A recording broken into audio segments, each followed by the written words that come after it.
Being a student, I am faculty of Sandipani Higher Secondary School. In last class, we discussed chapter number 3 electoral politics of democratic politics in class 9th. हमने class 9th में जो है chapter discuss किया था.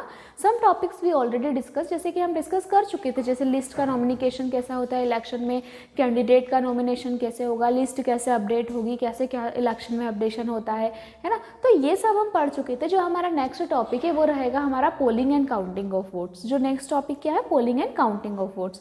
सो जो final stage होती है election की, the final stage of the election where the voters, जो वोटर्स होते हैं उस समय क्या करते हैं, अपना वोट देते हैं एंड वोट देते हैं. द यूजुअली जो वो डे होता है वो क्या कहलाता है, हमारा इलेक्शन डे कहलाता है. ठीक है, जैसे कि the final stage of the election is the day when the voters cast or poll their vote, it's called a election day. वो हमारा क्या कहलाएगा, जैसे कि अभी कुछ समय पहले 3 तारीख को जब चुनाव हुए थे, तो जब उस दिन वोट डले तो वो वाला दिन हमारा कौन सा कहलाता है, इलेक्शन डे कहलाता है.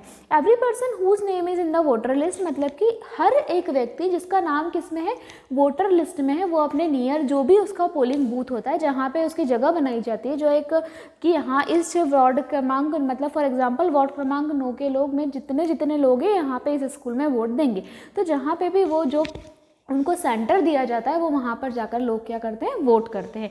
इन अ लोकल स्कूल और अ गवर्नमेंट ऑफिस, या तो कोई लोकल स्कूल हो सकता है या फिर वो कोई गवर्नमेंट ऑफिस हो सकता है. Once the voter goes inside the booth, the election officially identify her, put the mark on the finger and allow to her cast her vote. अब सबसे पहले जब व्यक्ति वोट देने जाता है, जब वोट देने जाता है तो क्या होता है कि सबसे पहले तो वो जो उसको पहचान पर फोटो आइडेंटिटी पहचान पत्र होता है, उससे वोटर लिस्ट में नाम चेक होता है. उसके बाद वो अंदर जाने के बाद उसका वेरिफिकेशन होगा और वेरिफिकेशन होने के बाद उनके फिंगर पे एक इंक लगाई जाती है. उसके बाद वोटर को क्या किया जाता है, अलाउ किया जाता है कि अब आप क्या कर सकते हो, वोट दे सकते हो, अब आप आपका मत दे सकते हो. An agent of each candidate is allowed to sit inside polling booth and ensure the voting take place in a fair way. उसमें जो लोग बैठे होते हैं, जो एजेंट बैठे होते हैं, उनका काम ये होता है कि वो पूरी तरीके से, जैसे कि पीठा अधिकारी हुए, तो ये जो अधिकारी लोग रहते हैं इनका काम ही ये होता है कि इलेक्शन फेयर होना चाहिए, इलेक्शन साफ और सुथरे तरीके से होना चाहिए. ऐसा नहीं है कि कोई और किसी का वोट दे के चले गया, है ना. तो ये जो एजेंट्स होते हैं इनका यहाँ पे क्या होता है, ये काम होता है कि जो चुनाव चल रहे हैं, चुनाव को वो लोग क्या करके रखें, मतलब चुनाव फेयर तो हो और उसी के साथ चुनाव में किसी प्रकार की गड़बड़ी ना हो. ये जो भी एजेंट बैठे हैं उनका ये वर्क रहता है. Earlier the voter use to indicate who they wanted to vote for putting the stamp on the ballot paper. अब पहले लोगों को, पहले कैसे जब वोट दिए जाते थे तो पहले है ना वो बुलेट पेपर पे स्टाम्प लगा के वोट दिए जाते थे, मतलब स्टाम्प कर दिए जाते थे, पर्ची से वोट देते थे, आप एक पेपर पे देते थे. लेकिन अब bullet paper is a sheet of a paper. अब बैलूट पेपर क्या होते हैं, बैलूट पेपर एक ऐसी शीट होती है पेपर की वेट contesting candidate along with the party name and symbol are listed. वहाँ पे जो भी कैंडिडेट है, जैसे कि अगर कांग्रेस पार्टी है, कांग्रेस पार्टी का कैंडिडेट है तो वहाँ पे पार्टी सिंबल लगा होगा और कैंडिडेट, जैसे कि पार्टी सिंबल मतलब हाथ का पंजा, जो कि हमारे किसका सिग्नेचर, किसका साइन है, कांग्रेस का, और कमल का फूल जो है हमारा बीजेपी का है. ठीक है, तो ऐसे जो कैंडिडेट का जो भी उनका सिंबल होता था वो उस बैलूट पेपर पे क्या होता था, लगा हुआ होता था. ठीक है, now it is used to record vote. अब आज जो हम देख रहे हैं, वोट को रिकॉर्ड करने के लिए कौन सी मशीन यूज़ की जा रही है, ईवीएम मशीन, है ना, वोटिंग मशीन का यूज़ किया जा रहा है. EVM the full form is electronic voting machine. मतलब आजकल वोट किसके थ्रू किया जा रहा है, इलेक्ट्रॉनिक के थ्रू किया जा रहा है. मतलब अब आपको स्टाम्प की, पेपर की, किसी भी चीज़ की क्या है, कोई ज़रूरत नहीं है. आप डायरेक्ट क्या करोगे, बटन दबाओगे और आपका वोट हो जाएगा. So the machine shows the name of the candidate and the party symbol. अब ये मशीन में भी क्या लगा होता है, जब आप वोटिंग करने जाते हो तो मशीन में क्या लगा होता है, पार्टी जो भी सिंबल है, मतलब कि पार्टी का जो चिन्ह है, पार्टी का चिन्ह लगा होता है, उसी के साथ जो भी व्यक्ति खड़ा हुआ है. जैसे कि एग्जाम्पल ले लीजिए आप, कोई भी पार्टी से कोई व्यक्ति खड़ा हुआ है तो उसका नाम लिखा रहेगा और उसके बाद उसका क्या रहेगा, नीचे पार्टी का सिंबल रहेगा. ठीक है, तो इस तरीके से इलेक्ट्रॉनिक वोटिंग की जाती है. देयरफॉर दैट अगर अब आप बात करें, independent candidates to have their own symbol, जो निर्दलीय दल होते हैं उनके खुद के अपने सिंबल होते हैं, जैसे कि फूल और पंजा, ये 2 सिंबल जो होते हैं वो तो होते हैं. लेकिन जो निर्दलीय पार्टी, जैसे किसी का कुछ चम्मच हुआ या किसी का कुछ कप हो गया, तो ऐसे सबके अपने अपने इंडिविजुअल के क्या होते हैं, अलग अलग सिंबल होते हैं, अलग अलग चुनाव चिन्ह होते हैं, ठीक है। And all the voters has to do press the button against the name of the candidate she wants to give her to vote. अब जो भी व्यक्ति हो जिसको वोट, जैसे कि हम कांग्रेस में वोट देना चाहते हैं तो आप पंजे को बटन दबाइए, यदि हम कमल के फूल पे वोट देना चाहते हैं तो आप कमल के फूल पे, लेकिन पार्टी देख के कभी भी वोट नहीं करना, हमें पर्सन देख के क्या करना होता है, वोट करना पड़ता है कि हमारा फ्यूचर किसके साथ सेफ है, मतलब कहाँ पे हमको क्या मिलेगी, सफलता मिलेगी। So once the polling is over all the EVM are sealed and taken to a secure place. अब जैसे ही क्या होती है, वोटिंग होती है, अब जब वोटिंग चलती रहती है तो जैसे ही वोटिंग खत्म हो जाती है ना, वोट डालना खत्म हो जाते हैं, तो जो हमारी ईवीएम मशीन होती है, इलेक्ट्रॉनिक वोटिंग मशीन होती है, उनको क्या कर दिया जाता है, एक सेफ जगह पे रख दिया जाता है, बहुत ही कड़क सुरक्षा के साथ उनको लेके जाते हैं और एक बहुत ही ज़्यादा सुरक्षित स्थान पे वो लोग रख देते हैं। A few days later on a fixed date, the EVM from the constituency are opened and the votes secured by the each candidate are counted। अब क्या किया जाता है, जब एक चुनाव का रिजल्ट डिक्लेयर होने की एक तारीख आती है, तो जब वो डेट फिक्स हो जाती है कि हाँ इस दिन चुनाव के नतीजे घोषित होने वाले हैं, तो जो वो ईवीएम मशीन होती है उसको ओपन किया जाता है और उसके बाद उसमें काउंट किए जाते हैं, गिने जाते हैं कि कौन से कैंडिडेट को कितने वोट मिले हैं। इसीलिए आपको हर बार अपडेट मिलती है रहती है कि आज ये अभी इतने वोट से आगे चल रहे हैं, ये अभी इतने वोट से पीछे चल रहे हैं, like that. So the against of all the candidates counting is done properly. अब ईवीएम है तो हर जो कैंडिडेट होगा उसकी काउंटिंग उस समय क्या होती है, प्रॉपरली की जाती है। The number of votes from a constituency is declare elected in the general election, usually counting of votes on the constituency take place a same time on the same day. अब क्या होता है, जब voting होती है ना, जब voting हो गई तो मशीन सिक्योरिटी से रख दी, सिक्योरिटी से रख दी, फिर काउंटिंग हो रही है, तो काउंटिंग की जानकारी उसी समय, सेम दिन, उसी समय और उसी टाइम लोगों को क्या होती है, मिलती जाती है। किसके थ्रू मिलेगी, टेलीविज़न चैनल के थ्रू या रेडियो के थ्रू या न्यूज़पेपर के थ्रू और भी जो इवेंट बताते हैं उसके through. Then within are declared and it become a clear to whom, मतलब अब ये डिक्लेयर रहता है, अब जैसे जैसे वोट की गिनती हो जाती है उसी समय पता चलता जाता है कि कौन आगे चल रहा है, तो धीरे धीरे वोट की काउंटिंग के बाद ये पता चल जाता है कि अब किसकी सरकार बनने वाली है, who will form the government. जब ये फाइनल हो जाता है, अभी कैसे फाइनल होता है, ये फाइनल कब होगा, वोट की गिनती होगी तो ये पता लगेगा कि कौन सा व्यक्ति सबसे आगे चल रहा है, कौन से व्यक्ति ने बढ़त बना के रखी है, तो उसके अकॉर्डिंग ये फाइनलाइज हो जाता है कि किसकी सरकार अब बनने वाली है। ठीक है, तो ये हमारा कौन सा टॉपिक हो गया, वोटिंग और कूलिंग टॉपिक हो गया। अब हम किसकी बात करेंगे, what make election in India democratic. जो हमारी 3.3 है, जो चैप्टर में 3.3 जो टॉपिक है वो हमारा है what make the election in India democratic.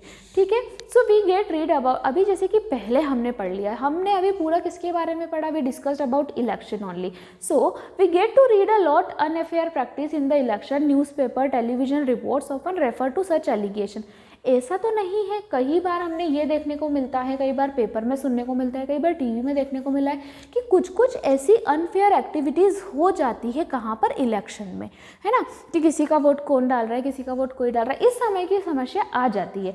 Most of this reports are about the following, just like a inclusion of false name and exclusion of genuine name in the voters list, है ना। ये problem, अब आज आपका voter list में नाम नहीं है लेकिन आप कोई और बन के वोट दे के आ गए, या मिसयूज़ ऑफ गवर्नमेंट फैसिलिटीज़, कहीं ना कहीं कुछ लोग ऐसे होते हैं जो कि अनफेयर ट्रीटमेंट पैदा करते हैं या अनफेयर एक्टिविटीज़ लाते हैं, वो लोग मिसयूज़ करते हैं। जो हमारी सरकार है, हमारी सरकार ने जो हमारे लिए नियम बनाए हैं या सरकार ने ऐसे कॉलम बनाए हैं जिससे लोग उसका क्या करने लगे, आजकल कुछ लोग मिसयूज़ करने लगे हैं। ठीक है, then excessive use of money by rich candidate and big parties, and कहीं ना कहीं जो लोग होते हैं, जैसे जो बड़ी बड़ी पार्टियाँ होती है, वो लोग क्या करती है, लोगों पे बहुत ज़्यादा खर्चा कर देती है, एक्सेसिव यूज़ करती है, मतलब हद से ज़्यादा यूज़ करती है पैसे का, लोगों को अपनी ओर आकर्षण करती है पैसे का, तो कहीं ना कहीं उस समय ये भी एक तरीके का क्या हो जाता है, अनफेयर ट्रीटमेंट हो जाता है।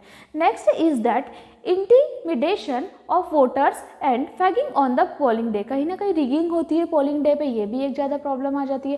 So we feel unhappy when we read such a report, तो कहीं ना कहीं हम लोग अगर ये रिपोर्ट पढ़ते हैं, ये लोग ये इस टाइप के रिपोर्ट सुनते हैं, तो हम भी उस चीज़ से क्या हो जाते हैं, नाखुश हो जाते हैं कि मतलब ये जो हुआ है ये क्या हुआ है, गलत हुआ है। But fortunately they are not a such scale as to defeat very purpose of the election. This becomes a clear if we ask a basic question. लेकिन यदि हमारे दिमाग में कुछ क्वेश्चन हो या फिर हम ऐसे क्वेश्चन करें जिससे इलेक्शन क्या हो सकता है, जो चुनाव है वो क्या बन सकते हैं, फेयर बन सकते हैं और क्लियर बन सकते हैं। Can a party win or election and come to a power not because a popular support.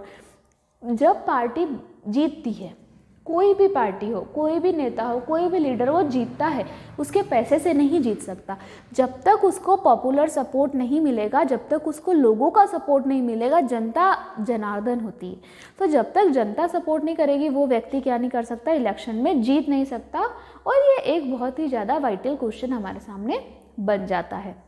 अब हम बात करेंगे इंडिपेंडेंट इलेक्शन कमीशन। किसकी बात करेंगे, अभी तक हम इलेक्शन के बारे में पढ़ रहे थे, अब हम डिस्कस करेंगे इंडिपेंडेंट जो इलेक्शन कमीशन होता है उसके बारे में। तो क्या होता है, one simple way to checking whether, अब एक बहुत ही ज़्यादा सिंपल वे, एक साधारण वे है इलेक्शन को चेक करने का कि वो फेयर है, मतलब सही तरीके से हुआ है या अनफेयर है। तो कैसे होगा वो, look at the way who conduct the election. पहले तो ये देखना होगा इलेक्शन कौन कंडक्ट कर रहा है, कैसे कंडक्ट कर रहा है, उसमें कोई अनफेयरिटी तो नहीं आ रही है।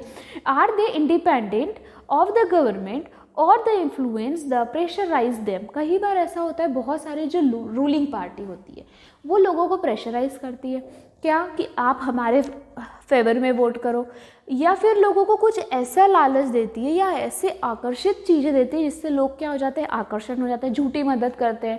सो do they have enough power to be able to conduct free and fair election. तो क्या हमारे पास भी ये पावर है कि हम भी क्या करें, फ्री और फेयर इलेक्शन कंडक्ट करवा सकते हैं। क्यों, क्योंकि देखो फॉर एग्जांपल हम बताएं, हम खुद आज हम सिटीज़न हैं हमारे इंडिया के, तो हमारी भी कुछ रिस्पॉन्सिबिलिटी बनती है।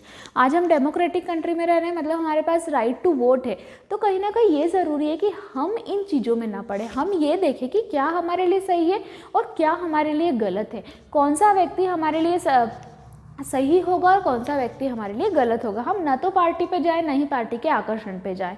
The answer of this all question quite positive for our country. यदि आप अपने देश की बात करते हैं तो हमें सारे जो क्वेश्चन के इस टाइप के जो आंसर मिलते हैं वो अधिकतर कई में मिलेंगे, पॉजिटिव वे में ही मिलेंगे। क्यों, in our country election are conducted by a independent and very powerful. अगर आज हम भारत की बात करते हैं तो जब इलेक्शन कंडक्टेड किए जाते हैं, जब चुनाव होते हैं, तो एक बहुत ही शक्तिशाली मैनर में होते हैं। और ये जो इलेक्शन होते हैं किसके थ्रू, कौन करवाता है, चुनाव समिति जो होती है, इलेक्शन कमीशन होता है, वो करवाता है। It enjoy the same kind of independence that judiciary enjoy. यहाँ पे हमको सारे वही अधिकार मिलते हैं जो कि न्याय से रिलेटेड हो, मतलब वहाँ पे इस प्रकार का कोई अन्याय नहीं किया जाता है। मतलब अगर आप हमारे भारत की बात करेंगे तो इलेक्शन हमेशा जो रिजल्ट हमें मिल रहे हैं वो पॉजिटिव वे में मिलते हैं। The chief election commission is the appointed by a president of India. अब इलेक्शन कमीशन बनता है, चुनाव समिति बनती है, चुनाव समिति बनने के बाद ही वो क्या करती है, पूरे चुनाव से रिलेटेड जो भी वर्क होता है वो चुनाव समिति उस पर क्या करती है, इलेक्शन कमीशन कार्य करता है। अब वो व्यक्ति जो इलेक्शन कमिश्नर होता है ना, उसको किसके द्वारा अपॉइंट किया जाता है, हमारे देश की जो प्रेसिडेंट है वो किसको अपॉइंट करते हैं, इलेक्शन कमिश्नर को अपॉइंट करते हैं। और but once appointed the chief election commissioner is not answerable to the president or the government. ठीक है, उसको भी फिर कोई ज़रूरत नहीं होती कि वो प्रेसिडेंट को आंसर देगा या सरकार को कोई आंसर देगा, बट ये है कि वो अपना काम बहुत ही ज़्यादा ईमानदारी से करते हैं। Even if the ruling party of the government does not like what the commission does. अब हो सकता है वो जो कमिश्नर हो उसको पसंद नहीं हो कोई रूलिंग पार्टी, तो उसमें उसका कोई हस्तक्षेप नहीं होता है ना। बस वो उसको ये काम करना है कि किसी प्रकार का कोई अनफेयर थिंग नहीं होगी, किसी प्रकार की इलेक्शन में कोई गड़बड़ी नहीं होना चाहिए। ठीक है, it is virtually impossible to remove the CEC। और कहीं ना कहीं क्या होता है कि उनको रिमूव करना भी थोड़ा सा कठिन होता है। So very few election commission in the world have such wide ranges. कुछ ही ऐसे इलेक्शन कमीशन है जिनकी एक बहुत ही विस्तृत रेंज है। और that announcement of the election to be declaration of the result. और इनका काम कब खत्म होता है? जब तक रिजल्ट डिक्लेयर नहीं हो जाता, वो गवर्नमेंट नहीं बन जाती, जब तक इनका वर्क क्या होता है, रहता है। If the implementation code and conduct punish any candidate of the party, अगर ऐसा ये लोग इलेक्शन कमीशन में लोग देखते हैं कि कोई पार्टी है या कोई पार्टी का लीडर है जो कि अनफेयर थिंग कर रहा है, तो इनको राइट होते हैं कि वो क्या कर सकते हैं, उसको पनिशमेंट दे सकते हैं। During the election period then can be order the government to follow up. Election period में भी कुछ जो गाइडलाइंस जो कि गवर्नमेंट के द्वारा दी गई है वो इनको फॉलो करवाना होता है, कैंडिडेट को, पब्लिक को और हर किसी व्यक्ति को। Then when on election duty government officer, election में ड्यूटी किसकी लगती है? जो गवर्नमेंट ऑफिसर्स होते हैं वो काम करते हैं under the control of election commissioner. वो किसके अंडर काम करेंगे? इलेक्शन कमिश्नर के अंडर काम करते हैं, एंड नॉट द गवर्नमेंट। वो गवर्नमेंट के अंदर कार्य नहीं करेंगे। जो इलेक्शन कमीशन बना है, जो चुनाव समिति बनी है, उसमें जो कमिश्नर है, इलेक्शन कमिश्नर है, इलेक्शन कमिश्नर के अंदर जो भी व्यक्तियों की चुनाव में ड्यूटी लगी होती है वो इलेक्शन कमिश्नर के अंदर काम करते हैं। ठीक है, तो ये जो हमारा टॉपिक है ये कंप्लीट हो चुका है। Next topic we will continue our next class. Thank you so much.